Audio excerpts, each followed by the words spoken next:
World asteroid day यानी कि विश्व क्षुद्र ग्रह दिवस। आखिर क्या होते हैं ये एस्ट्रॉइड? किन्हें कहते हैं क्षुद्र ग्रह?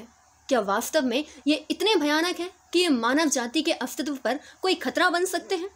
किन्हें कहा जाता है नियर अर्थ एस्ट्रॉइड, और क्या होते हैं एस्ट्रॉइड ग्रुप्स अटीरा, अपोलो, अमोर और अटेन? ये सब जानेंगे हम आज की वीडियो में। हेलो एवरीवन, मैं हूं अपूर्वा राजपूत और मैं आप लोगों के लिए अनअकैडमी प्लस पर वर्णनात्मक भूगोल यानी कि ज्योग्राफी से रिलेटेड टॉपिक्स को कवर करती हूं। आपकी यूपीएससी प्रीलिम्स और GS1 के लिए ज्योग्राफी को कवर करती हूं। अभी वहां पर मेरा प्लस कोर्स वर्णनात्मक भूगोल परीक्षा अभिमुखी अध्ययन आरंभ हो चुका है। अगर आप चाहें तो आप जुड़ सकते हैं अनअकैडमी प्लस पर इस रेफरल कोड अपूर्वा 23 का यूज़ करके। हम अपने ज्योग्राफी की सिलेबस में क्लास 6 से ही क्षुद्र ग्रह यानी कि एस्ट्रॉइड के बारे में पढ़ते आ रहे हैं। अब ये एस्ट्रॉइड क्या है और क्या ये इतने खतरनाक हो सकते हैं कि ये मानव जाति के लिए कोई आपदा बन सके, इस बात पर प्रश्न खड़े हो चुके हैं। आज यानी कि 30 जून को विश्व क्षुद्र ग्रह दिवस वर्ल्ड एस्ट्रॉइड डे के रूप में मनाया जा रहा है। आखिर इस दिन में ही ऐसा क्या विशेष है, इस सब के बारे में गहराई से जानेंगे। पर शुरुआत करते हैं बिल्कुल बेसिक से। आप सभी ने अपनी क्लास 6 की NCERT में ही पढ़ा था कि क्षुद्र ग्रह ग्रहों के ही टूटे हुए कुछ भाग होते हैं जो ग्रहों की उत्पत्ति के समय उनसे अलग हो गए थे, और अब मंगल और बृहस्पति की कक्षा के बीच अन्य ग्रहों की भांति ही ये भी सूर्य की परिक्रमा कर रहे हैं। तो क्या ये क्षुद्र ग्रह कभी हमारी पृथ्वी की कक्षा में प्रवेश कर हमारी धरती पर गिर सकते हैं, या फिर हमारी धरती के पास से गुजर कर इसे कोई संकट पहुंचा सकते हैं? और इन्हीं से जुड़ा हुआ एक और प्रश्न है कि अगर ये एस्ट्रॉइड हैं जो पृथ्वी पर गिरकर हमें संकट पहुंचा सकते हैं, तो फिर मेट्रॉइड और धूमकेतु जैसी चीज़ें क्या हैं? मेट्रॉइड, मैटर और मेट्रॉइड, इन तीनों शब्दों में अंतर है, और इन सभी का अंतर है एस्ट्रॉइड से। उल्कापिंड या फिर मेट्रॉइड भी हमारे अंतरिक्ष में, हमारे सौर मंडल में ग्रहों के ही टूटे हुए कुछ भाग होते हैं, छोटे छोटे पत्थरों की भांति होते हैं जो सूर्य का चक्कर लगाते हैं। वास्तव में ये क्षुद्र ग्रह या फिर एस्ट्रॉइड से आकार में बहुत छोटे होते हैं।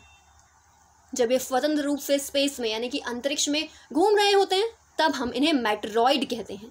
जब ये हमारी पृथ्वी के वायुमंडल में प्रवेश कर जाते हैं तब इन्हीं का नाम बदलकर हम इन्हें मैटर्स कहते हैं, और जब इनका एक अधजला भाग हमारी पृथ्वी की सतह पर गिर जाता है तब हम इन्हें नाम देते हैं मेटेरॉइड का। वास्तव में ये मेटेरॉइड हमारी धरती के लिए उतने खतरनाक साबित नहीं होते। वैज्ञानिकों की माने तो सैकड़ों मेटेरॉइड रोजाना हमारी पृथ्वी के वायुमंडल में आते हैं और वहीं पर जलकर राख बन जाते हैं। अब एस्ट्रॉइड और मेटेरॉइड के अलावा इन्हीं से मिलता हुआ एक तीसरा शब्द कमेट यानी कि क्षुद्र ग्रह और उल्कापिंड के अलावा आपको एक चीज़ और सुनने को मिलती है जिसे हम कहते हैं धूमकेतु। तो ये धूमकेतु भी एक सौर मंडलीय निकाय ही है, परंतु ये क्षुद्र ग्रहों से वास्तव में भिन्न इस तरीके से है कि क्षुद्र ग्रह प्रकृति में गर्म होते हैं, जबकि ये धूल, बर्फ और गैस के बने होते हैं। ये बर्फ के बने हैं क्योंकि वास्तव में ये सूर्य से बहुत अधिक दूरी पर स्थित होते हैं, परंतु जब कभी ये सूर्य के नज़दीक आने लगते हैं तो फिर ये जलने लगते हैं, और तब आपको इस चित्र में दिखाई देने वाली एक आकृति दिखाई देती है जिसमें आपको न्यूक्लियस, कोमा और टेल यानी कि धूमकेतु की एक पुच्छ की भांति दिखाई देती है।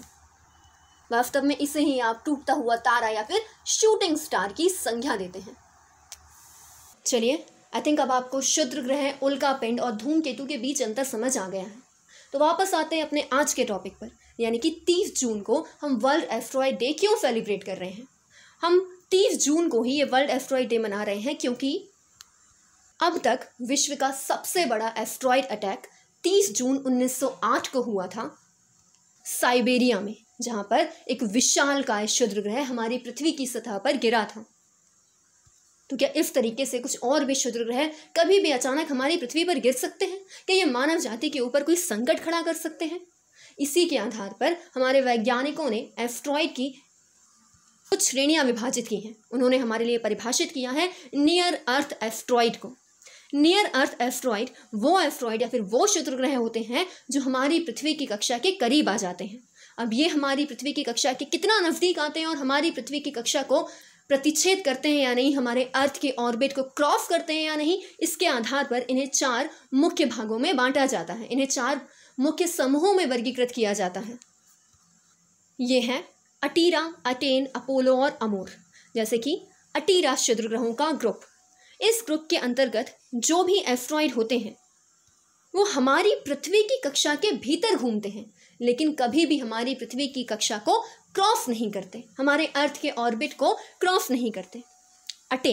अटेन उस तरीके के क्षुद्र ग्रह होते हैं जो कि हमारी पृथ्वी की कक्षा को क्रॉस करते हैं, लेकिन हमारे अर्थ के ऑर्बिट को क्रॉस करने के बावजूद ये अपना अधिकांश समय हमारी पृथ्वी की कक्षा के नज़दीक, इसकी कक्षा के अंदर ही बिताते हैं।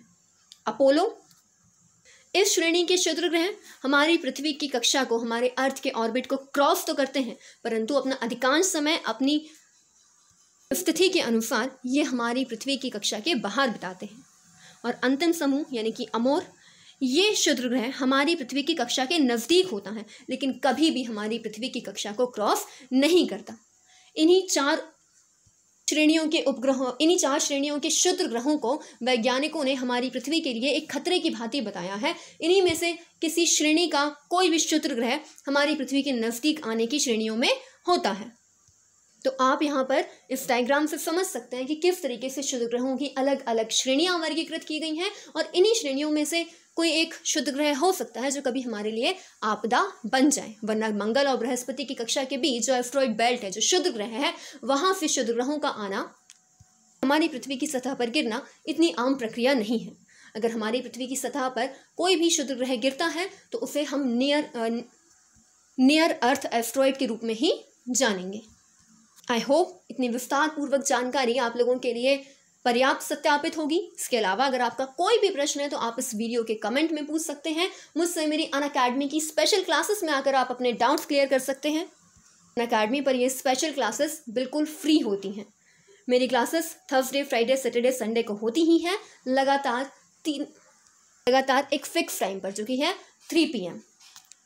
अलावा अगर आप ज्वाइन कर रहे हैं अनअकैडमी प्लस तो इस रेफरल कोड अपूर्वा23 का यूज़ करना बिल्कुल मत भूलिएगा। किसी भी डाउट के लिए आप जुड़ सकते हैं मेरे टेलीग्राम ग्रुप में, जहां पर आपको मेरी किसी भी वीडियो की PDF मिल जाती है, मेरी लाइव क्लासेस की PDF मिल जाती है। इसके अलावा बहुत सारी इन्फॉर्मेशंस आपको इस टेलीग्राम ग्रुप में मिल सकती हैं। बस आपको टेलीग्राम ग्रुप की सर्च बार में जाकर अपूर्वा राजपूत 1323 सर्च करना और आप जुड़ जाएंगे मेरे टेलीग्राम ग्रुप UPSC इन हिंदी में।